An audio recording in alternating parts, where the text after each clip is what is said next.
Dan ketahuilah,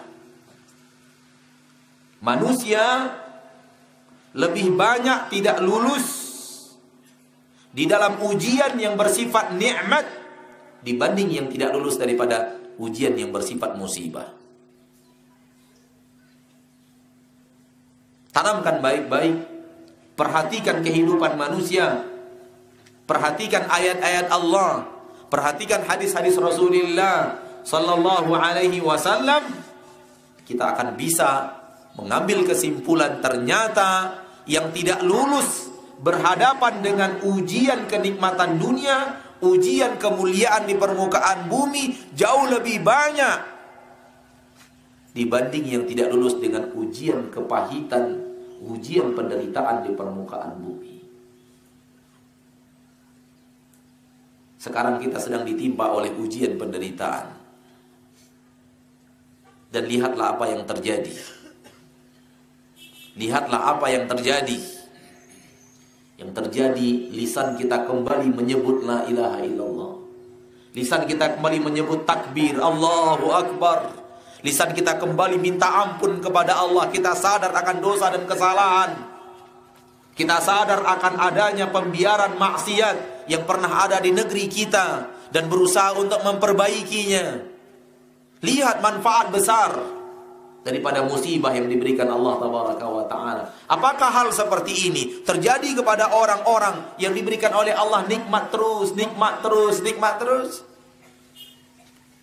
Tidak sedikit manusia-manusia yang dicurahkan oleh Allah kenikmatan-kenikmatan dunia sebagai ujian, dia makin hanyut di dalam maksiatnya. Dia makin hanyut di dalam kesombongannya.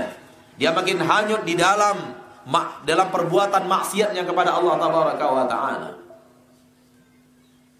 Sehingga penduduk neraka lebih banyak dari golongan pertama, yaitu golongan orang-orang yang tidak lulus daripada ujian kenikmatan. Sebaliknya, penduduk surga lebih banyak daripada orang-orang yang di dunia banyak ditimpa musibah oleh Allah subhanahu wa ta'ala dan penderitaan. Nabi kita Muhammad sallallahu alaihi wasallam mengatakan, neraka berkata kepada Allah, akan berkata kepada Allah, wahai Rabbku, banyak sekali orang-orang kaya, banyak sekali orang-orang yang berkuasa di dalamku. Dan surga berkata kepada Allah tabaraka wa ta'ala, wahai Rabbku, banyak sekali orang-orang miskin yang masuk ke dalamku. Maka Allah berkata kepada neraka, engkau adalah azabku, yang denganmu aku mengadab orang-orang yang ku kehendaki. Dan Allah berkata kepada surga, engkau adalah nikmatku, yang denganmu aku akan memberikan nikmat kepada hamba-hambaku yang kuinginkan dan aku sukai dan aku pilih.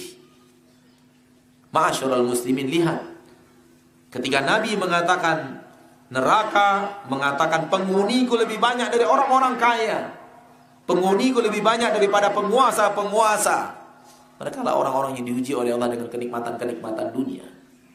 Mereka lah orang-orang yang diuji oleh Allah dengan kekuasaan-kekuasaan dunia, kemuliaan-kemuliaan di permukaan bumi. Dan mereka banyak yang tidak lulus ujian sehingga banyak menjadi penduduk neraka. Dan lihatlah ketika apa yang dikatakan surga kepada Allah, yang menghuniku lebih banyak orang-orang lemah, lebih banyak orang-orang miskin. Berarti selama hidup di permukaan bumi banyak diberikan oleh Allah kepadanya hal yang tidak sia sukai. Hal penderitaan-penderitaan yang tidak sama dengan apa yang Allah berikan kepada orang-orang sebelumnya. Akan tapi mereka lulus sehingga sampai ke surga Allah tabaraka wa ta'ala Rabbul Izzati wal Jalalah.